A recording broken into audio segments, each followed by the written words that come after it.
रहमानिर्रहीम सुम्मा ज़करल मुसन्निफ़ु दलाइला कुल्लिम मिनल मसाइल सलास फ़क़ाला अमलन बिक़ौलिही तआला फ़इन तल्लक़हा फ़ला तहिल्लु लहू व अन तब्तगू बिअमवालिकुम व क़द अलिमना मा फ़रदना अलैहिम।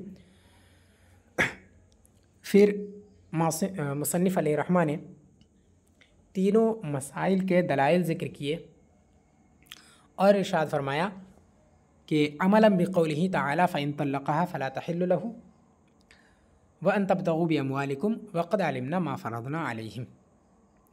यानी मातिन अलैहिर्रहमा ने इससे पहले तीन मसाइल ज़िक्र किए थे कि खुला के बाद तलाक़ देना ये जायज़ है हमारे यहाँ, ठीक है। इसी तरह दो मसाइल और ज़िक्र किए थे आगे, लेकिन मातिन ने यानी जो मतन है, शरा नहीं मतन के अंदर दलील ज़िक्र नहीं की थी, बल्कि सिर्फ़ और सिर्फ मसला ज़िक्र किया था, ठीक है।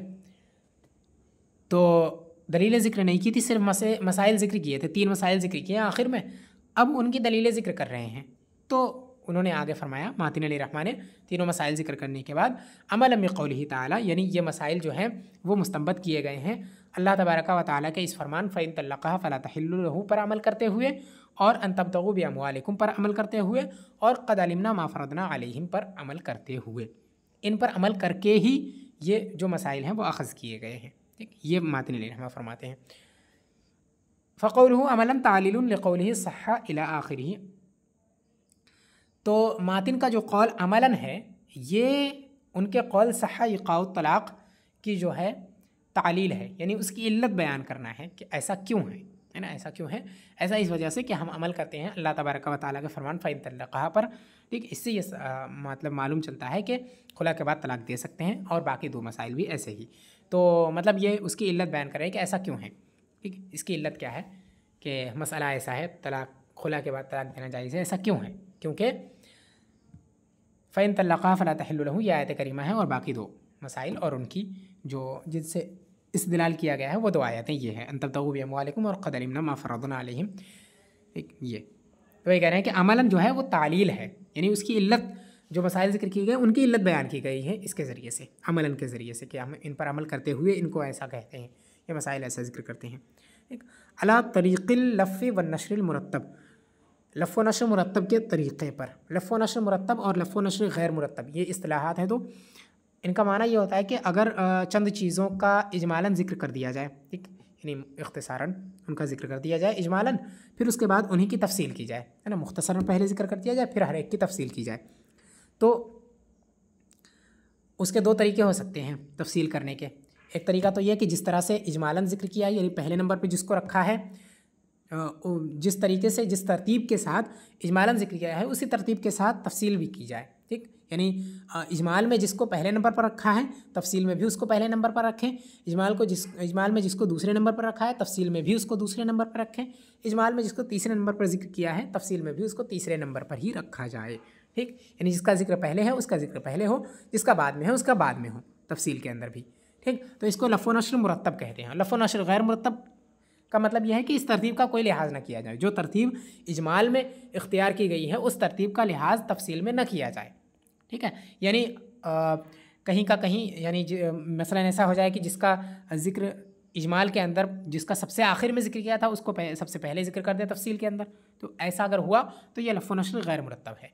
और अगर तरतीब वार ही हुआ इसके अंदर भी तो वो लफ़्फ़ व नश्र मुरत्तब है। वही कह रहे हैं कि फिर लफ़्फ़ व नश्र मुरत्तब के तौर पर इन्होंने ज़िक्र किया, यानी तीन मसाइल जो ज़िक्र किए थे उनमें जो तरतीब रखी थी उन्होंने, तो दलाइल ज़िक्र करने में भी उन्होंने वही तरतीब रखी है। तो फरमाते हैं फ़क़ौलुहु, तो मातिन का कौल फ़इन तल्लक़हा फ़ला तहिल्लु लहू नाज़िरुन इलल मसअलतिल ऊला, ये मातिन का कौल फ़इन तल्लक़हा, मातिन ने जो ये कहा है आयत करीमा ज़िक्र करके कि हम इस पर अमल करते हुए ऐसा कहते हैं, तो पहली जो आयत करीमा ज़िक्र की वो मसअला ऊला की तरफ मुतवज्जे है, यानी पहले मसले की दलील है ये, ठीक। चूँकि उसमें पहले उस मसले को ज़िक्र किया था और यहाँ लफ़्फ़ व नश्र मुरत्तब के तरीके पर ही उसकी तफसील कर रहे हैं, तो जिसका वहाँ पहले ज़िक्र किया था उसकी दलील यहाँ पर पहले ज़िक्र होगी। लिहाजा पहली दलील जो ये ज़िक्र की है फ़इन तल्लक़हा फ़ला तहिल्लु लहू, ये पहले मसले की तरफ लौटेगी, उसी की तरफ मुतवज्जे होगी। व क़ौलुहु तआला अन तब्तगू बिअमवालिकुम नाज़िरुन इलल मसअलति सानिया, और जो दूसरी आयत करीमा है अन तब्तगू बिअमवालिकुम, ये दूसरे मसले की तरफ मुतवज्जे होगी, क्योंकि वहाँ पर दूसरे हाँ यहाँ लफ़्फ़ व नश्र मुरत्तब के तरीके पर ज़िक्र किया गया है ना। तो जो यहाँ दूसरी जगह जिक्र किया जा रहा है, वहाँ भी दूसरी जगह जिक्र है, लिहाजा ये दूसरे मसले की तरफ मुतवज्जह होगी। वक़ौलुहु क़द अलिमना मा फ़रदना अलैहिम, और जो तीसरी आयत करीमा है क़द अलिमना मा फ़रदना अलैहिम, ये नाज़िर है मसला सालिसा की तरफ, तीसरे मसले की तरफ ये मुतवज्जह होगी, यानी ये तीसरे मसले की दलील है। ठीक। वक़द बय्यन्तु कुल्ला ज़ालिका बित्तफ़सीली तहता कुल्लि मसलतिन फ़तअम्मल, और हमने इन सब चीज़ों को, और मैंने इन सब को बित्तफ़सील हर मसले के मातहत जिक्र कर दिया है, लिहाजा उसमें गौर करें। यानी ये सब आयत करीमा भी और आयत करीमा भी और मसाइल भी, जहाँ मसाइल जिक्र किए गए हैं हर मसले के तहत इन्होंने आयत करीमा जिक्र करके उस पर तफसीली बहस की है, सारी तफसील और एतराज़ात वगैरह सब कुछ जिक्र कर दिया पीछे। तो अब कह रहे हैं कि अगर मतलब अगर कुछ कमी रह गई है तो उसमें आप गौर करें और उसको उधर पढ़ लें। ठीक, इन सबको उन्होंने जिक्र कर दिया है पीछे। ठीक, उसी में पढ़ें। आगे फरमाते हैं सुम्मा लम्मा फ़रग़ल मुसन्निफ़ु अन तारीफ़िल ख़ासी व हुक्मिही व तफ़रीआतिही अरादा अन युबय्यिना बाज़ा अनवाइहिल मुस्तअमलती फ़ी शरीअती कसीरन व हुवल अम्रु वन नह्यु। फिर जब मातिन अलैहिर्रहमा ख़ास की तारीफ़, उसकी हुक्म और उसकी तफ़रीआत से फ़ारिग़ हुए तो अब उन्होंने इरादा किया कि इसकी वो तमाम किस्में, इसकी वो किस्में जो शरीयत में अक्सर इस्तेमाल होती हैं उनको ज़िक्र करें, उनको बयान करें, और वो जो किस्में हैं वो अम्र और नहीं है। यानी ख़ास की तारीफ़ बयान कर दी, ख़ास का हुक्म बयान कर दिया पीछे कि उसका हुक्म क्या है, और ख़ास के हुक्म पर मुतफ़र्रिक़ होने वाले मसाइल भी ज़िक्र कर दिए। तकरीबन 7 मसाइल ज़िक्र किए हैं। अब जब इन सब चीज़ों से फ़ारिग़ हो गए तो अब चाहते हैं कि ख़ास की जो बहुत सारी किस्में हैं वैसे तो ख़ास की, ठीक, उनमें से 2 किस्में ऐसी हैं जिनका शरीयत में अक्सर इस्तेमाल होता है। ठीक है, कसरत से वो इस्तेमाल की जाती हैं, तो ज़ाहिर सी बात है जब कसरत से इस्तेमाल होती हैं तो उनके बारे में तफसील से बयान करना ज़रूरी है। तो वही कह रहे हैं कि तो अब उन्होंने इरादा किया है कि ख़ास की जो किस्म शरीयत में अक्सर इस्तेमाल होती है उसको ज़िक्र करें, और वो जो 2 किस्में हैं, वो जो किस्में हैं जिनका अक्सर इस्तेमाल होता है वो अम्र और नहीं है। ठीक, एक अम्र है और दूसरी किस्म जो है वो नहीं है, उनको अब जिक्र करेंगे। फरमाते हैं फ़क़ाला वमिन्हु अल अम्रु व हुवा क़ौलुल क़ाइल लिग़ैरिही अला सबीलिल इस्तिअलाई इफ़अल, और उसमें से अम्र है, यानी ख़ास में से, ख़ास के अक़साम में से अम्र है, और अम्र क़ाइल का अपने गैर से अला सबीलिल इस्तिअला यानी अपने को बड़ा समझते हुए इफ़अल कहना है, यानी तू कर, ये कहना, ये अम्र की तारीफ़ है कि कोई शख्स अपने गैर से अपने आप को बड़ा समझते हुए ये कहे कि तू फला काम कर। ठीक, ये कहना उसका ये अम्र है। आई मिनल ख़ासी, मिन्हो की जो ज़मीर है उसका वो किसकी तरफ लौटेगी उसको ये बयान फरमाते हैं। कह रहे हैं कि आई मिनल ख़ासी अल अम्रु, यानी मिन्हो यानी मिनल ख़ासी, मिन्हो से मुराद मिनल ख़ासी है कि ये ज़मीर जो है ख़ास की तरफ लौटेगी, कि ख़ास में से जो है एक चीज़, एक किस्म जो है वो अम्र है। ठीक, यानी मुसम्मल अम्र ला लफ्ज़ुहु, यानी अम्र से मुराद मुसम्मे अम्र है, लफ्ज़ अम्र नहीं है। ठीक है, यानी जो इन्होंने ये कहा ना वमिन्हु अल अम्रु, ख़ास में से एक किस्म जो है वो अम्र है, तो अम्र से मुराद लफ्ज़ अम्र जो अलिफ मीम रा का मजमुआ है ये नहीं है, बल्कि मुसम्मे अम्र है जिस पर अम्र दलालत करता है, जिस पर अम्र सादिक़ आता है, ये इससे मुराद है। वही कह रहे हैं, लफ्ज़ मुराद नहीं है बल्कि मुसम्मे अम्र मुराद है। मुसम्मे अम्र का मतलब क्या है कि जिसके अंदर अम्र का माना पाया जाता है। अम्र जिसकी तारीफ़ अभी ऊपर की कि इस्तिअला के तौर पर कोई किसी से कहे कि ये करो, ठीक है, तो जिस लफ्ज़ के ज़रिए से कहे ये करो, है ना, जिस लफ्ज़ के ज़रिए से वो हुक्म दे, वो ये लफ्ज़ जो है वो मुसम्मे अम्र है। वही कह रहे हैं कि लफ्ज़ अम्र जो यहाँ पर है वो मुराद नहीं है बल्कि मुसम्मे अम्र है, जैसे इज़रिब है, इफ़ाल है, और इशरब है, इज़हब, उनसुर, ठीक है, इस्मा वगैरह, ये सब हैं, ये सब मुसम्मे अम्र है, इन पर जो अम्र है ये दलालत करता है। ठीक, वही कह रहे हैं कि लफ्ज़ अम्र मुराद नहीं है बल्कि मुसम्मे अम्र मुराद है। लिअन्नहु यसदुक़ु अलैहि अन्नहु लफ्ज़ुन वुज़िअ लिमानन मालूमिन व हुवा तलबु अलल वुजूब। इसकी दलील क्या है कि यहाँ पर अम्र से मुराद मुसम्मे अम्र है, उसकी दलील जिक्र कर रहे हैं। फरमाते हैं क्योंकि इसी पर सादिक़ आता है कि ये वो लफ्ज़ है जो एक मुअय्यन माने के लिए वज़ा किया गया है और वो तलब अलल वुजूब है। दलील समझें ज़रा, दलील क्या है कि यहाँ पर मिनहुल अम्रों में जो अम्र कहा है इन्होंने, अम्र से मुराद उनकी मुसम्मे अम्र है, यानी जिस पर अम्र सादिक़ आता है, मिस्दाक़ अम्र, ये मुराद है। ठीक, यानी इज़हाब इशरब वगैरह ये मुराद है। तो उसकी दलील ये है क्योंकि इशरब इज़हाब वगैरह पर ही ये सादिक आता है कि वो ऐसे लफ्ज़ हैं जो एक मालूम मुअय्यन माने के लिए वज़ा किए गए हैं, न कि लफ्ज़ अम्र पर। लफ्ज़ अम्र पर ये बात सादिक नहीं आती है। क्यों? क्योंकि लफ्ज़ जो अम्र है, जो ख़ास की एक किस्म अम्र है, वो उसकी तारीफ़ ये है तलबु अलल वुजूब। ठीक है, वो जो एक ख़ास माने पर दलालत करता है, जो ख़ास की एक किस्म है। ज़ाहिर सी बात है, ख़ास की तारीफ़ पीछे इन्होंने ज़िक्र की थी कि ख़ास वो है जो एक मुअय्यन माने के लिए वज़ा किया गया हो। ठीक, अब जो ख़ास की जितनी भी किस्में होंगी वो उनमें से हर एक मुअय्यन माने पर ही दलालत करेगा। ठीक, जो भी किस्म होगी वो एक मुअय्यन माने पर दलालत करेगी। ठीक, अब यहाँ पर इन्होंने कहा कि ख़ास की एक किस्म अम्र है, तो ज़ाहिर सी बात है अम्र भी एक मुअय्यन माने पर दलालत करेगा। ठीक, और वो मुअय्यन माना है तलब अलल वुजूब। अम्र के बारे में सभी कहते हैं कि अम्र का माना तलब है, कि तलब के लिए अम्र वज़ा किया गया है। अम्र का माना तलब होता है, किसी चीज़ को तलब करना। ठीक, और यहाँ पर उसूलियन के यहाँ पर तलब अलल वुजूब है, यानी वुजूब के तरीके पर किसी काम को तलब करना। ठीक, और ये तारीफ़ जो सादिक आती है वो लफ्ज़ अम्र पर सादिक नहीं आती है, क्योंकि अगर मैंने लफ्ज़ अम्र कहा तो उसकी दलालत इस बात पर नहीं होती कि मैं उसके ज़रिए से किसी चीज़ को तलब कर रहा हूँ। ठीक है, इससे ये माना सादिक नहीं आता है, ये इस पर दलालत नहीं करता, बल्कि ये जो है वो उन सेगों पर दलालत करता है जो अम्र के सेगे होते हैं, जिनसे हुक्म दिया जाता है। ठीक है, ये उस पर दलालत करता है, उन सेगों पर। ठीक है, ना कि लफ्ज़ अम्र ही उस फ़ेल पर, उस तलब पर दलालत करता है, उस पर दलालत नहीं करता, बल्कि वो सेगे अब उन पर दलालत करते हैं। मिसाल के तौर पे मैंने इज़रब कहा तो इसका मतलब ये हुआ कि मैं ज़रब को तलब कर रहा हूँ, न कि लफ्ज़ अम्र कह देने से ये माना आएगा कि मैं ज़रब को तलब कर रहा हूँ। ठीक है, और जो ख़ास है वो एक मुअय्यन माने के लिए वज़ा किया गया होता है, और अम्र का मुअय्यन माना तलब अलल वुजूब है, और ये माना लफ्ज़ अम्र में नहीं पाया जाता है। इससे साबित हो गया कि यहाँ पर लफ्ज़ अम्र कहने से उनकी मुराद मुसम्मे अम्र है, ज़ाते अम्र है, यानी इज़रब, इफ़ाल वग़ैरह ये हैं, न कि लफ्ज़ अलिफ मीम रा जो है ये उन हुरूफ का मजमुआ अम्र, ये मुराद नहीं है, क्योंकि इस पर वो तारीफ़ सी सादिक नहीं आती है कि ये तलब अलल वुजूब के लिए है। ठीक है, और जब ये सादिक नहीं आते तो ये ख़ास की एक किस्म है, ये भी इस पर सादिक नहीं आएगा। ये किस्म नहीं है तो अगर हम इससे यही मुराद लेंगे तो ये खारिज हो जाएगा ख़ास से, और ये दाखिल है, लिहाजा इससे पता चला कि अम्र से मुराद मुसम्मे अम्र है, ज़ाते अम्र है। ठीक है, यानी मिस्दाक़ अम्र, ना कि लफ्ज़ अम्र, ये फरमाया इन्होंने। हाँ, अब आगे देखें, वल क़ौलु मस्दरुन युरादु बिहिल मक़ूल। लफ्ज़ क़ौल ये मस्दर है जिससे मक़ूल मुराद है। लिअन्नल अम्र मिन अक़सामिल अल्फ़ाज़, क्योंकि लफ्ज़ अम्र जो है ये अक़साम अल्फ़ाज़ है, अल्फ़ाज़ के अक़साम में से।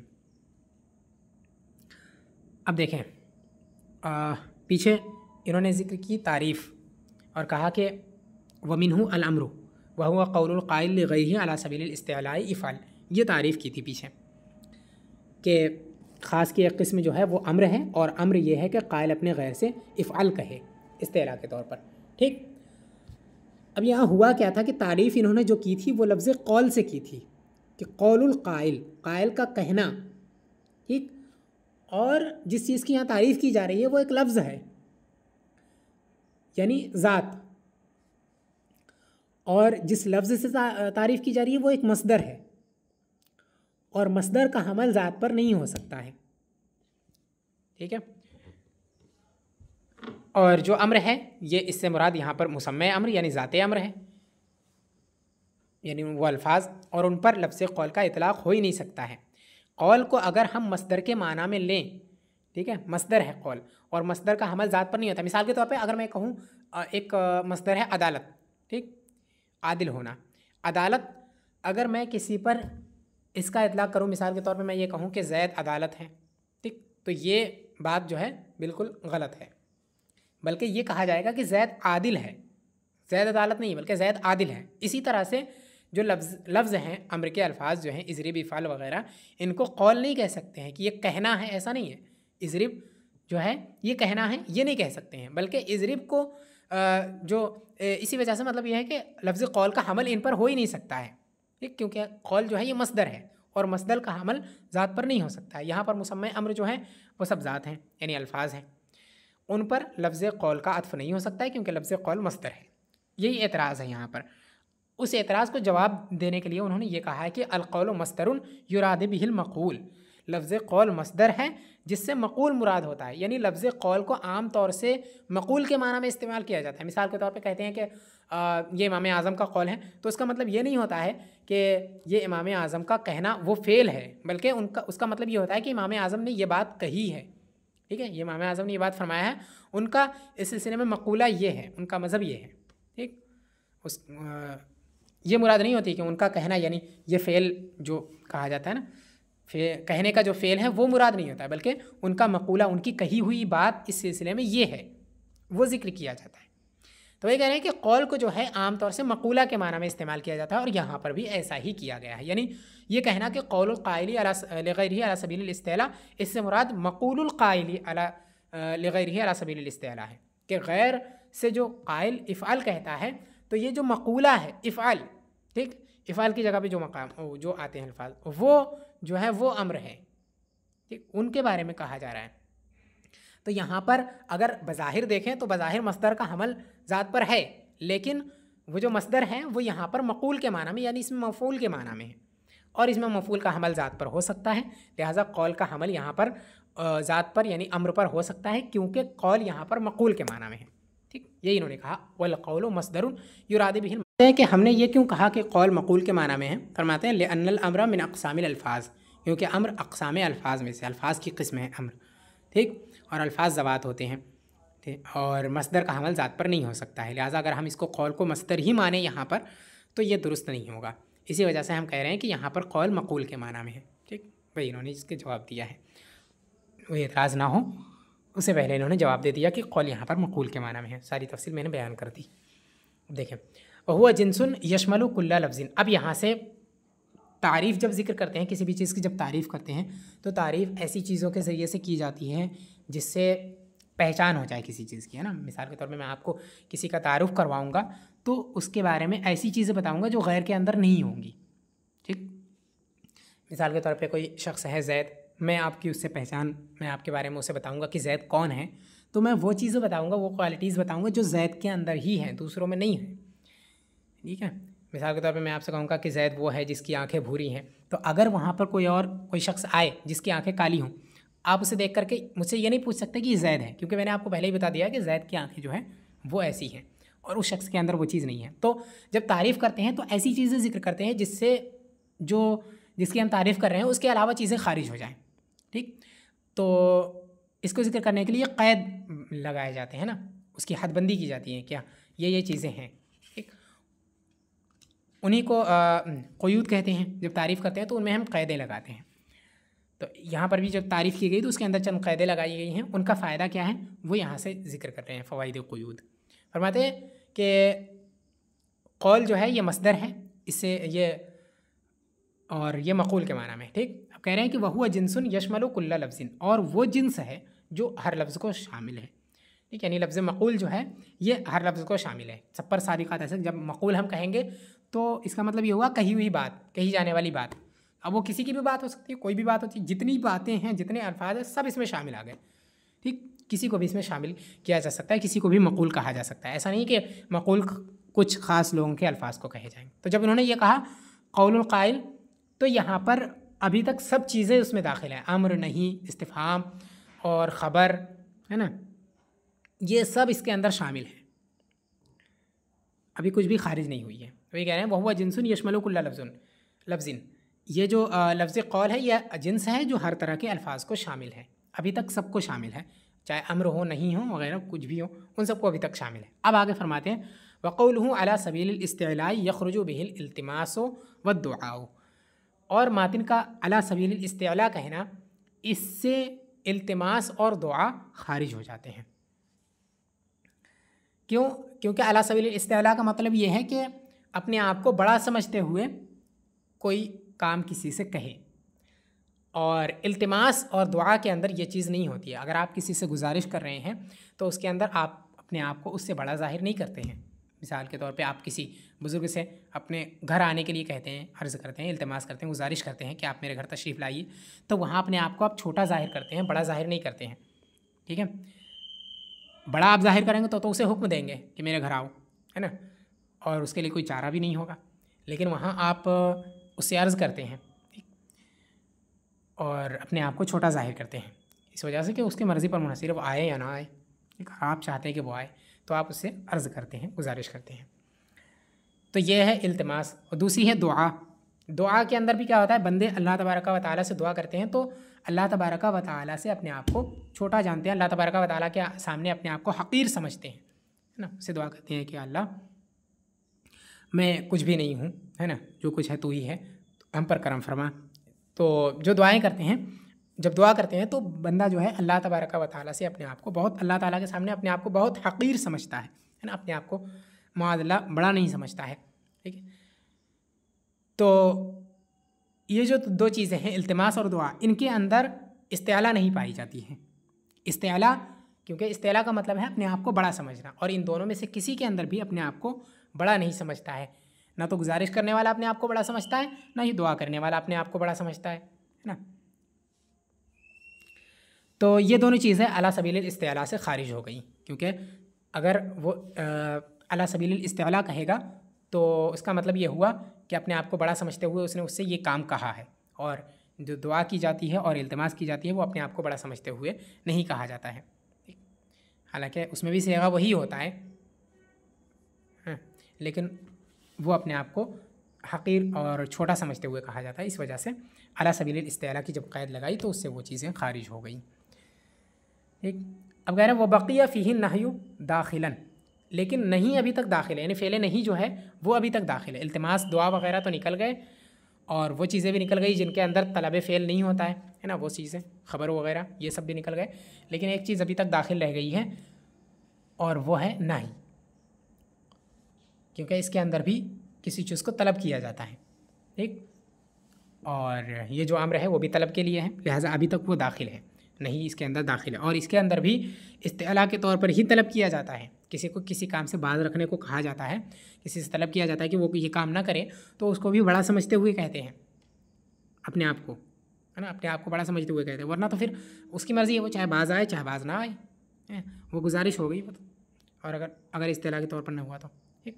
लेकिन यहाँ पर क्या है, इस्तेआला के तौर पर ही नहीं होती है, लिहाजा अला सबील इस्तेआला की क़ैद से इल्तिमास और दुआ तो निकले हैं, लेकिन नहीं अभी तक नहीं निकली है, नहीं अभी उसके अंदर दाखिल ही है, क्योंकि इसके अंदर भी इस्तेआला पाया जाता है। अब कह रहे हैं फ़खरज बिक़ौलिही इफ़अल, तो मातिन के कौल इफ़अल से नहीं भी खारिज हो गई, क्योंकि फ़ेले नहीं के अंदर क्या होता है, ला तफ़अल, है ना, ये काम ना करो, ला तज़रिब, इस तरह के अल्फाज होते हैं, और अम्र में इज़रिब होते हैं। इफ़अल ये इससे ये अम्र का पता देता है, और ला तफ़अल ये नहीं का पता देता है। तो जब इफ़अल कह दिया तो इससे नहीं खुद ब खुद खारिज हो गई, अब कुछ भी नहीं बचा इसके अंदर सिवाय अम्र के, ठीक। हाँ, वल मुरादु बिक़ौलिही इफ़अल कुल्लु मा काना मुश्तक़्क़म मिनल मुज़ारिअ अला हाज़िही तरीक़ति, और मातिन के कौल इफ़अल से मुराद हर वो मुश्तक़ है, हर वो लफ्ज़ है जो मुज़ारे से मुश्तक़ हो इस तरीक़े पर, यानी इस ख़ास तरीके पर जो मुज़ारे से अम्र बनाने का जो कायदा है, ठीक, उस कायदे के तहत जो भी बनाया जाए, जो भी फ़ेल बनाया जाए वो सब अम्र के अंदर दाखिल हो जाएंगे, ठीक है। असल में ये भी एक एतराज़ का जवाब है। एतराज़ ये है कि आपने पीछे कहा कि अला सबील इस्तेआला, उसके अंदर फिर इफ़अल की क़ैद लगा दी कि इफ़अल मातिन, वो कोई शख्स अपने गैर से इस्तेआला के तौर पे इफ़अल कहे तो वो अम्र है। अब इफ़अल कहने से तो यह सादिक़ आता है कि जो इफ़अल का सीगा है यही सिर्फ दाखिल है, यानी अम्र मारूफ़ ही दाखिल है, अम्र मारूफ़ ही को अम्र कहेंगे, बाकी उसके अलावा जो सीगे हैं यानी गायब के हैं, मुतकल्लिम के हैं, मजहूल के हैं, ठीक है, तो ये सब उसमें दाखिल नहीं है, यानी अम्र हाज़िर मारूफ़ ही सिर्फ इफ़अल अम्र हाज़िर मारूफ़ का सीगा है। तो इससे पता चल रहा है कि आपकी तारीफ़ सिर्फ अम्र हाज़िर मारूफ़ पर सादिक़ आ रही है, हालांकि जो गायब के सीगे होते हैं और जो मुतकल्लिम के सीगे होते हैं जैसे लियफ़अल, ठीक है, और लियफ़अल, लिनफ़अल वगैरह, और मजहूल के जो हैं, ठीक है, लियुफ़अल, ये सब सीगे जो हैं वो ये भी अम्र में से हैं, ठीक है। ऐसा नहीं कि ये कोई दूसरी किस्म है, बल्कि ये सब भी अम्र में हैं। और इफ़अल जब आपने कह दिया तो ये सब खारिज हो गए। तो ये जो तारीफ़ हुई वो जामिया नहीं हुई, क्योंकि इसके अफराद खारिज हो रहे हैं इससे। तो उसी का जवाब देते हुए यहाँ से कह रहे हैं कि तारीफ़ जामिया है बिल्कुल, और उसकी वजह ये है, यानी तारीफ़ जामिया है और अम्र के जो दूसरे सीगे हैं गायब के और मुतकल्लिम के और मजहूल के, ये सब इससे खारिज भी नहीं हो रहे हैं, ये खारिज नहीं हो रहे, लिहाजा तारीफ़ जामिया है। खारिज कैसे नहीं हो रहे, उसके वो यहाँ से बयान फरमाया कि खारिज यूँ नहीं हो रहे हैं क्योंकि इफ़अल से मुराद हर वो सीगा है जो मुजारे से इस तरीके पर मुश्तक हो, यानी अम्र बनाने का जो कायदा है उस कायदे पर जो भी मुश्तक किया जाए फ़ेल मुजारे से, मुश्तक करके जो भी बनाया जाए वो सब इसमें दाखिल है। ठीक, तो इफ़ाल से मुराद वो तमाम सेगे हैं जो अम्र के होते हैं, अम्र मजहूल, मारूफ और गायब, हाजिर, इसके जितने भी सेगे होते हैं वो सब चूँकि मुजारे से बनाए जाते हैं, इसी तरीके पर अम्र बनाने के कायदे के तरीके पर सब मुजारे से बनाए जाते हैं, तो वो सब इसमें दाखिल हैं। इफ़ाल कहने का उनका मतलब सिर्फ इससे है कि ये अम्र के सेगे हैं, यानी इस तौर पर मुजारे से जो बनाए जाते हैं, और तलब का माना पैदा करने के लिए मुजारे से जो बनाए जाते हैं, तलब फ़ेल को का माना पैदा करने के लिए मुजारे से जो सेगे बनाए जाते हैं वो हैं इससे मुराद। ठीक है, ये नहीं कि ख़ास इफ़ाल का सेगा मुराद है। जब ऐसा है तो फिर अब इसके अंदर सब दाखिल हो गए, अम्र गायब भी और मुतकल्लिम भी और मजहूल भी, ये सब दाखिल हो गए। वही कह रहे हैं कि वल मुराद भी कौली इफ़ाल कुल्लो माकाना मुश्तक्कम मिनल मुज़ारि अला हाज़िही तरीक़ति, और मातिन के कौल, हाँ, मातिन के कौल इफ़ाल से मुराद हर वो सेगा है जो मुज़ारे से मुश्तक़ हो इस ख़ास तरीके पर, यानी जो मुज़ारे से अम्र बनाने का जो कायदा है उस कायदे के तरीके पर जो बनाया जाए वो सब मुराद है इससे। सवाउन काना हाज़िरन औ गायबन औ मुतकल्लिमन औ मारूफ़न औ मजहूलन, मारूफ़न व मजहूलन, बराबर है कि वो हाजिर है, हाजिर का सेगा हो, गायब का सेगा हो, मुतकल्लिम का सेगा हो, मारूफ़ हो या मजहूल हो, सब इसमें दाखिल है, बराबर है। वलाकिन बिशर्ती अन यकूनल मक़सूद मिन्हु ईजाबुल फ़िअल, लेकिन शर्त यह है कि उससे मक़सूद फ़ेल का ईजाब फ़ेल हो, यानी मुज़ारे से जो सेगे बनाए जाते हैं वो अम्र के अलावा और भी सेगे होते हैं, जैसे ला तफ़अल है, ये सब चीज़ें, ये सब भी अम्र से मुज़ारे से बनाए जाते हैं, लेकिन इफ़ाल से मुराद वो चीज़ें नहीं हैं, बल्कि वही हैं जिनसे मक़सूद फ़ेल को वाजिब करना होता है ना, जो अल्फाज मुज़ारे से मुश्तक़ हों और उनको बोल करके किसी काम को लाजिम किया जाए, वही इससे मुराद हैं, वही सेगे, इसके अलावा दूसरे सेगे नहीं मुराद हैं। ठीक, और वो जो सेगे होते हैं वो अम्र के ही होते हैं, चाहे अम्र गायब हो, मुतकल्लिम हो, मारूफ़ हो या मजहूल हो, इन सब के अंदर ईजाब फ़ेल होता है, इन सब का माना जो है ईजाब फ़ेल का होता है, लिहाजा ये सब मुराद हैं। और इसके अलावा जो नहीं वगैरह के सेगे हैं इनके अंदर तलब फ़ेल, ईजाब फ़ेल नहीं होता है ना, तहरीम वगैरह इनके अंदर आते हैं मानी, और बाकी जो दूसरी चाहे आते हैं उनके दूसरे मानी होते हैं। ईजाब फ़ेल का माना सिर्फ़ और सिर्फ अम्र में ही पाया जाता है, वही फरमा रहे हैं। अब्दुल काइल नफ्सहु आलियन सवाउन काना आलियन फिल वाक़ि औला, और काइल अपने आप को, काइल ख़ुद को बड़ा समझे, हाँ हकीकत में वो बड़ा हो या ना हो, मतलब ये इस्तेला की तारीफ़ कर रहे हैं कि इस्तेला का माना क्या है, क्योंकि यहाँ पे इस्तेला कहा है, ठीक है, उलू नहीं कहा है, इस्तेला कहा है। तो इस्तेला का मतलब ये होता है कि अपने आप को बड़ा समझना, और बड़ा समझना ये वो शख्स भी अपने आप को बड़ा समझ सकता है जो हकीकत में बड़ा ना हो, है ना। ऐसे लोग होते हैं कि जो नहीं होते हैं कुछ भी लेकिन आपके आप को बहुत बड़ा समझते हैं, तो और वो शख्स भी हो सकता है, और इसके अंदर वो भी दाखिल है जो मतलब खुद हकीकत में भी बड़ा है, अपने आप को बड़ा समझता भी है, जब हकीकत में है तो अपने आप को समझेगा भी। ठीक, तो इसके अंदर वो दोनों दाखिल हैं कि हकीकत में वो बड़ा हो या ना हो, ठीक है, बस वो अपने आप को बड़ा समझे। तो ये वजाहत करना चाह रहे हैं कि यहाँ पर जो अम्र की तारीफ़ हमने की है उसके अंदर उससे इस्तेला से मुराद हकीकी माना उसका वही है कि अपने आप को बड़ा समझे, है ना, हकीकत में बड़ा हो या ना हो उससे कोई मतलब नहीं है, बस अपने आप को अगर बड़ा समझता है तो वो है, बड़ा समझ करके अगर कोई फ़ेल उसने अदा किया है तो वो अम्र है। ठीक है, ऐसा नहीं है कि हकीकत में अगर बड़ा हो तो उसका वो जो फ़ेल उसने कहा है वो अम्र हो वरना ना हो, ऐसा नहीं है।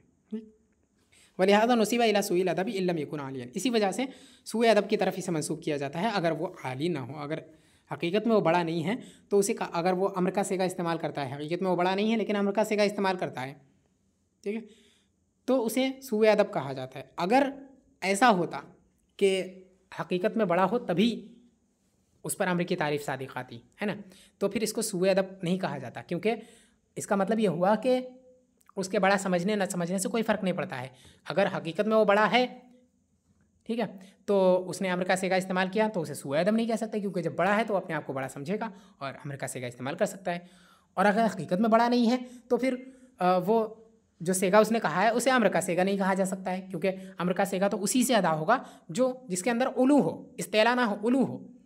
तो उलू तो फिल वाक़े के एतबार से ही होगा कि हकीकत में अगर वो बड़ा है तो उलू पाया जाएगा, अगर बड़ा नहीं है तो उलू नहीं पाया जाएगा। लेकिन इस्तेला का मसला यह है कि इस्तेला में ज़रूरी नहीं कि हकीकत में वो बड़ा हो, बल्कि अगर हकीकत में बड़ा नहीं है तब भी इस्तेला पाया जा सकता है। ठीक, तो वही कह रहे हैं कि जब लोगों को सूए अदब की तरफ मंसूब किया जाता है ना, कोई ऐसा शख्स जो हकीकत में बड़ा नहीं है ना, लेकिन वह अम्र का सीगा इस्तेमाल कर लेता है अपने से बड़े के लिए, ठीक, तो उसे सूए अदब कहा जाता है, उसे कहा जाता है बेअदब है ये। तो क्यों कहा जाता है ऐसा? ऐसा इसी वजह से कहा जाता है क्योंकि अम्र की तारीफ़ उसके फ़ेल पर भी, उसने जो लफ्ज़ अदा किया उस पर भी अम्र की तारीफ़ सादिक़ आ रही है, उसने अपने आप को बड़ा समझा है। और अगर अम्र की तारीफ़ उस पर सादिक़ नहीं आएगी तो फिर उसको बेअदब ही नहीं कहा जा सकता, क्योंकि उसने अम्र का सेगा ही अदा नहीं किया, वो तो इल्तिमास में चला गया है, अर्ज़ में हो गया, वो गोया उसकी अर्ज़ है ये, और जब अर्ज़ है तो उस पर बेअदबी का हुक्म नहीं लगा सकते हैं। और अर्ज़ में इस वजह से जाएगा क्योंकि आपने क़ैद लगा दी है उलू की, इस्तिला की क़ैद नहीं लगाई है, उलू की लगाई है, और वो जो है वो उसके अंदर उलू है नहीं, ठीक, वो आली है नहीं, ठीक। तो जब आली से अदा होगा अम्र का सेगा तभी अम्र होगा है। अगर उलू की क़ैद लगा दी जाए, इस्तिला को के बजाय उलू की क़ैद लगा दी जाए, और जब साफिल से अदा होगा वो सेगा तो फिर वो इल्तिमास बन जाएगा, ठीक। यही है, ये दलील के तौर पर इन्होंने जिक्र किया है कि कायल जो है चाहे बड़ा हो या ना हो, अपने आप को अगर बड़ा समझता है तो वो अम्र है उसका कौल, ठीक। इसकी दलील ये है कि लोगों को बेअदब समझा जाता है अगर अपने आप को बड़ा समझे, हकीकत में बड़ा ना हो तो। वह बिमा ज़करना इन दफ़ा माक़ील, और जो हमने ज़िक्र किया उससे वो एतराज़ दूर हो जाता है जो किया जाता है, जो कहा जाता है कि इन उरीदा बिही इस्तिलाहुल अरबिय्यति फ़ला हाजता इला क़ौलिही अला सबीलिल इस्तिला। कहा यह जाता है कि अगर इस तारीफ़ से मुराद इस्तिलाह अरबी है, यानी जो अरब तारीफ़ करते हैं, अहले अरब जो तारीफ़ करते हैं वो तारीफ़ इससे मुराद है ना। इस्तिलाह अम्र जो लफ्ज़ कहा गया है, ये अम्र किसके नज़दीक अम्र है, किस अम्र की तारीफ़ की जाती है? वो अम्र जिसे अरब अम्र कहते हैं या फिर कोई दूसरा अम्र है? अगर वो अम्र मुराद है जिसे अरब अम्र कहते हैं, ठीक है, यानी अरबों के यहाँ जिसे फ़ेल अम्र कहा जाता है, वो अगर मुराद है तो फिर मातिन ने जो अला सबीलिल इस्तिला कहा है उसकी कोई ज़रूरत ही नहीं है। अला सबीलिल इस्तिला कहने की ज़रूरत नहीं है, क्योंकि अरब के यहाँ अला सबीलिल इस्तिला की कोई क़ैद नहीं है। क़ैद क्यों नहीं है? कह रहे हैं लिअन्नल इल्तिमासा व दुआ अइज़न अमरुन इंदहुम, क्योंकि इल्तिमास और दुआ भी उनके नज़दीक अम्र है, ठीक है। यानी अरब जो हैं, अहले अरब, वो इल्तिमास और दुआ में जो सीगे इस्तेमाल किए जाते हैं, जैसे तक़ब्बल अल्लाहु है ना, ये दुआ का सीगा है, तो ये जो सीगे इस्तेमाल होते हैं इनको भी अम्र कहते हैं अहले अरब कि ये भी अम्र हैं, हालांकि इनके अंदर इस्तिला नहीं पाई जा रही है, इस्तिला वाली सिफत जो है इसमें नहीं, इन दोनों में नहीं पाई जाती है। और जब ऐसा है कि इस्तिला के बग़ैर भी अम्र कहा जाता है तो फिर अला सबीलिल इस्तिला की कोई ज़रूरत नहीं है अगर अरबों के तरीके पर है तो, ठीक, क्योंकि अरब जो है वो इस्तिला की क़ैद लगाते ही नहीं हैं, क्योंकि वो तो इल्तिमास और दुआ सबको अम्र कहते हैं। तो जब इल्तिमास को भी अम्र कहते हैं तो फिर ये पता चला कि उनके नज़दीक अला सबीलिल इस्तिला की क़ैद है ही नहीं, क्योंकि इल्तिमास के अंदर इस्तिला होती नहीं है। तो अगर इस अम्र से मुराद अम्र अरब है, यानी अरबी जिसे अम्र कहते हैं वो इससे मुराद है, तो फिर अला सबीलिल इस्तिला की क़ैद जो है वो बेकार है, ये बिला वजह है ना, इसको जिक्र करने की ज़रूरत नहीं थी। ये एतराज़ कह रहे हैं कि ये एतराज़ दूर हो गया। अच्छा, एक तो अभी तो एतराज़ की एक शिक थी कि अगर इस इस्तिलाह से यानी अम्र से मुराद अरबियों का अम्र है, ठीक, तो ये खराबी लाजिम आती है। दूसरा कहते हैं व इन उरीदा बिही इस्तिलाहुल उसूल फ़यस्दुक़ु अला मा उरीदा बिही तहदीदु व ताजीज़ु। और अगर अम्र से मुराद अम्र की इस्तिलाह जो है वो उसूलियीन की इस्तिलाह है, यानी उसूलियीन की इस्तिलाह में जिसको अम्र कहते हैं वो अम्र यहाँ पर मुराद है, ठीक। अगर इससे मुराद उसूलियीन की इस्तिलाह है, यानी उसूलियीन की इस्तिलाह में जिसको अम्र कहा जाता है यहाँ पर अम्र से वही मुराद है, ठीक। तो कह रहे हैं फ़यस्दुक़ु अलैहि मा उरीदा बिही तहदीदु व ताजीज़, तो ये उस पर भी सादिक़ आएगा कि जिससे तहदीद व ताजीज़ मुराद हो। लिअन्नहु अइज़न अला सबीलिल इस्तिला, क्योंकि ये भी इस्तिला के तौर पर होती हैं। यानी मोतरिज़ ने ये कहा कि आप यहाँ पर या तो इस्तिला की जो क़ैद लगाई है वो आप कहें कि बेकार है ना, या तो आपका वो क़ैद लगाना बेकार है, ठीक। और क़ैद लगाना इस वजह से बेकार है क्योंकि अरबी जो हैं वो इल्तिमास और दुआ को भी अम्र में दाखिल करते हैं। ठीक, तो अगर आप अरब की इस्तिलाह इससे मुराद ले रहे हैं तो आपकी जो आपने अला सबील इस्तिलाह की क़ैद लगाई है ये क़ैद बेकार है, क्योंकि इससे जो चीज़ें अम्र नहीं है, जो चीज़ें अम्र हैं वो भी खारिज हो, इससे अम्र की तारीफ़ से खारिज हो जाएंगी, क्योंकि अरबियों के नज़दीक इल्तिमास और दुआ भी अम्र में दाखिल है, ये अम्र के सेगे हैं। ठीक, और आपने अला सबील इस्तिलाह की क़ैद लगा दी, अला सबील इस्तिलाह की क़ैद से इल्तिमास और दुआ खारिज हो गए, लिहाजा जो अम्र के अफराद थे वो खारिज हो गए इससे, तो ये तारीफ़ जो है वो जामिया नहीं हुई। ठीक, अगर इससे उसूल अरबियों की इस्तिलाह मुराद है तो ये ख़राबी लाजिम आएगी कि तारीफ़ जामिया नहीं होगी, और अगर इससे मुराद उसूलियीन की इस्तिलाह है तो यहाँ पर तारीफ़ जो है दुखूल गैर से माने नहीं होगी। क्यों? क्योंकि आपने अला सबील इस्तिलाह की क़ैद लगाई है कि इस्तिलाह के तौर पर किसी इस्तिलाह के तौर पर किसी शख्स से इफ़आल कहना, यानी अम्र के सिगे किसी से कहना इस्तिलाह के तौर पर अपने आप को बड़ा समझ करके। तो ये जो तारीफ़ है ये तहदीद और ताजीज़ पर भी सादिक़ आती है। तहदीद क्या है? धमकी देना किसी को, है ना, ये काम करके दिखाओ। मिसाल के तौर पे इअमलू मा शिअतुम, के जो चाहो करके दिखाओ, है ना, जो चाहो करो, ये तहदीद है।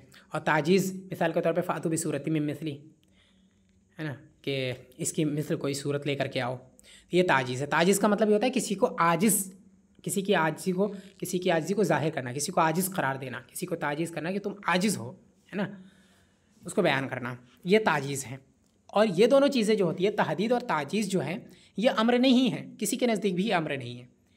ठीक, अम्र क्यों नहीं है? क्योंकि इनके अंदर तलब फ़ेल नहीं होता है, फ़ेल को तलब नहीं किया जा सकता। अगर आप किसी को धमकी दे रहे हैं कि ये काम करके दिखाओ, तो इसका मतलब ये नहीं कि आप उससे कह रहे हैं कि तुम ये काम करो, है ना, आप ये चाह रहे हैं कि आप ये काम करें, आप ये नहीं चाहते हैं, बल्कि आप ये चाहते हैं कि इस काम से बाज रहे, बहुत दूर जाए, है ना, बिल्कुल ये काम करने की सोचे भी नहीं, है ना, इसी वजह से धमकी दी जाती है कि ये काम इस काम के करीब भी ना जाए। और ऐसे ही ताजीज़, किसी को आजिज़ बताना कि ये काम तुम कर ही नहीं सकते हो, इसका भी मतलब ये नहीं होता कि कहने वाला ये कह रहा है कि मैं चाहता हूँ कि ये काम करें, इसका मतलब ये नहीं होता है, बल्कि उसका मतलब ये होता है कि तुम इस काम करने से आजिज़, तुम्हारे बस की बात नहीं है। ठीक है, ये कहना उसका मतलब होता है। तो तहदीद और ताजीज़ इन दोनों में से किसी के अंदर भी तलब फ़ेल नहीं होता है, तलब नहीं होता है। जब तलब फ़ेल इनके अंदर नहीं होता है तो फिर ये जो है अम्र भी नहीं है, ठीक, किसी के नज़दीक भी अम्र नहीं है। लेकिन अला सबील इस्तिलाह की जो क़ैद इन्होंने लगाई कि इस्तिलाह के तौर पर हो, तो चूँकि तहदीद और ताजीज़ भी इस्तिलाह के तौर पर होते हैं, आप किसी को धमकी दे रहे हैं तो आप अपने आप को उससे बड़ा ही तो समझ रहे हैं, उससे बेहतर ही तो समझ रहे हैं, तभी आप उसको धमकी दे रहे हैं। वरना ऐसी धमकी का क्या फ़ायदा कि मतलब आप वो सामने वाले को उसका कोई डर ही ना हो कि आप कुछ कर ही नहीं पाएंगे। जब आप उससे कमज़ोर होंगे, आप उससे छोटे होंगे, तो आप उसका कुछ कर नहीं पाएंगे। अगर वो काम कर भी दे तो आपके धमकी का कोई फ़ायदा नहीं होता है ना। तो धमकी आप उसी को देते हैं जिसको आप अपने से कमतर समझते हैं और अपने आप को उससे बड़ा समझते हैं। ठीक है, ऐसी ताजीज़ जो है, ताजीज़ के अंदर भी आप किसी को आजिज़ कह रहे हैं कि तुम ये काम कर ही नहीं सकते हो, तो इसका मतलब यही है कि आप वो काम कर सकते हैं और आप उसको छोटा समझ रहे हैं, अपने आप को उससे बरतर समझ रहे, तभी आप ये कह रहे हैं। ठीक, तो ताजीज़ के अंदर भी ये चीज़ होती है, इस्तेला। तो दोनों के अंदर इस्तेला होती है और आपने इस्तेला की क़ैद लगाई है, लिहाजा अगर आप उसूलियीन की इस्तिलाह मुराद ले रहे हैं, ठीक, तो अब इसके अंदर जो है वो तहदीद और ताजीज़ ये दोनों चीज़ें भी दाखिल हो गई। लिअन्नहु अला सबील अइज़न अला सबीलिल इस्तिला, क्योंकि ये भी इस्तिला के तौर पर हैं। हाँ, ये तो एतराज़ हो गया। पीछे इन्होंने कहा था कि ये एतराज़ दूर हो जाता है। कैसे दूर हो जाता है उसको यहाँ से बयान करें। वज़ालिका लिअन्ना नतकल्लमु अन इस्तिलाहिल उसूली वलैसल मक़सूदु मुजर्रदुल इस्तिला। ये एतराज़ यूँ दूर होता है क्योंकि हम ये कहते हैं, हम ये बातें जो हैं उसूलियीन की इस्तिलाह पर कह रहे हैं, यानी अम्र से मुराद हमारी वो है, वो अम्र है जिसको उसूलियीन अम्र कहते हैं, वो मुराद है। ठीक, ये इस वजह से क्योंकि हम उसूलियीन की इस्तिलाह पर बात कर रहे हैं। वलैसल मक़सूदु मुजर्रदुल इस्तिला, और इससे मुजर्रद इस्तिला मुराद नहीं है, यानी महज इस्तिला मुराद नहीं है। हमने बाकी भी बहुत सारी चीज़ें कही है, वो भी तो देखें। पूरी तारीफ़ जो हमने की है उस पूरी तारीफ़ को देखें, सिर्फ लफ्ज़ अला सबीलिल इस्तिला को ना देखें। वही कह रहे हैं कि मक़सूद हमारा सिर्फ मुजर्रद इस्तिला नहीं है, सिर्फ इस्तिला नहीं है, बल इल्ज़ामुल फ़ेल, बल्कि इल्ज़ाम फ़ेल मुराद है। हम किसी फ़ेल को लाजिम करार देते हैं अम्र के ज़रिए। हम कहते हैं कि अम्र वो है जिसके ज़रिए से किसी फ़ेल को लाजिम करार दिया जाए इस्तिला के तौर पर। ठीक है, ये हम कहते हैं। हम सिर्फ ये नहीं कहते हैं कि कोई किसी से कह दे कि इफ़ल और वो इस्तेला के तौर पर कहे, सिर्फ ये नहीं कहते हैं, बल्कि इल्ज़ाम फ़ेल हम उससे मुराद लेते हैं कि अम्र जो है इल्ज़ाम फ़ेल अला सबील इस्तेला का नाम अम्र है, कि किसी पर किसी फ़ेल को लाजिम करार दिया जाए इस्तेला के तौर पर। ठीक, अब जब हमने ये कहा इल्ज़ाम फ़ेल है तो इससे खुद ब खुद तहदीद व ताजीज़ खारिज हो गए। ठीक, कह रहे हैं कैसे, वज़ालिका ला यस्दुक़ु इल्ला अलल वुजूब, इल्ज़ाम फ़ेल जो है ये सिर्फ़ और सिर्फ वजूब पर ही सादिक़ आता है, यानी कोई काम किसी से कहा जाए और वो वजूब के तौर पर कहा जाए तभी उस पर इल्ज़ाम फ़ेल सादिक़ आता है। और हमने अम्र की तारीफ़ में इल्ज़ाम फ़ेल को मलहूज़ रखा है कि इससे मुराद इल्ज़ाम फ़ेल है इस्तेला के साथ साथ।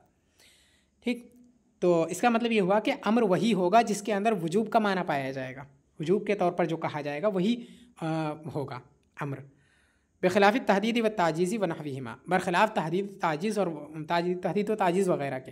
ठीक, तहदीद व ताजीज़ के अंदर, क्योंकि तहदीद व ताजीज़ जो है इनके अंदर वजूब नहीं होता है, वजूब क्या बल्कि इसके अंदर तलब फ़ेल ही नहीं होता है। इनके अंदर उस काम को तलब नहीं किया जाता है जिस काम की धमकी दी गई होती है या फिर जिस काम से उनको आजिज़ बताया गया होता है ना, ये उस काम को तलब नहीं किया जा सकता है, ये किया जाता है इनके अंदर। तो जब तलब ही नहीं किया जा सकता फिर वजूब तो बहुत दूर की बात है ना। तो ये है,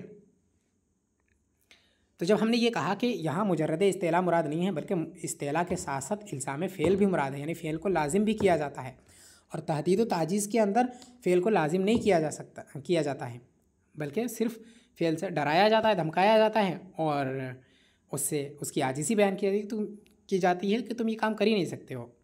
उसमें ज़रा सा भी ये इल्तिजा और ये ख्वाहिश नहीं होती है कि वो ये काम कर दे, है ना। तलब फ़ेल उसके अंदर बिल्कुल ही नहीं होता है। तो जब तलब फ़ेल नहीं होता है और हमारी मुराद जो अम्र से है वो इल्ज़ाम फ़ेल है, और इल्ज़ाम फ़ेल तलब फ़ेल के से ऊपर का दर्जा है कि जब तलब ही नहीं होगा तो फिर इल्ज़ाम भी नहीं होगा, और तलब होगा तो इल्ज़ाम, मतलब इल्ज़ाम होगा तो तलब भी होगा उसके साथ साथ। जब हमने इल्ज़ाम कह दिया तो तलब भी इसके अंदर दाखिल हो गया कि तलब इससे मुराद है, और तहदीद व ताजीज़ के अंदर तलब ही नहीं होती है, तलब फ़ेल नहीं होता इनके अंदर। जब तलब फ़ेल नहीं होता है तो लिहाजा ये अम्र की तारीफ़ से भी खारिज हो गए। लिहाजा आपने जो एतराज़ किया था पहली शिक तो ऐसे ही बातिल होगा क्योंकि हम अरबियों की इस्तिलाह मुराद नहीं ले रहे हैं। जब अरबियों की इस्तिलाह मुराद नहीं ले रहे हैं तो ये वाला एतराज़ के इल्तिमास व दुआ को दाखिल करना चाहिए था, वो खारिज हो गए, ये एतराज़ बिल्कुल ख़त्म हो गया। ठीक, जो दूसरी शिक बची थी कि अगर उसूलियीन की इस्तिलाह मुराद ले रहे हैं तब भी इसके अंदर जो है तहदीद व ताजीज़ जो हैं वो दाखिल हो जा रहे हैं, हालांकि इनको खारिज करना चाहिए। तो उसका जवाब ये आ गया कि तहदीद व ताजीज़ के अंदर तलब फ़ेल नहीं होता, और हमारी अम्र से मुराद वो है जो इल्ज़ाम फ़ेल के साथ इस्तेला हो, जिसके अंदर, ठीक, इस्तेला जिसके अंदर इल्ज़ाम फ़ेल के साथ हो, और तहदीद व ताजीज़ के अंदर इल्ज़ाम फ़ेल भी नहीं होता है, इल्ज़ाम तलब फ़ेल ही नहीं होता तो इल्ज़ाम फ़ेल कहाँ से आएगा। ठीक, तो जब इल्ज़ाम फ़ेल के अंदर नहीं होता है तो ये तारीफ़ इन पर अम्र की सादिक़ नहीं आती है।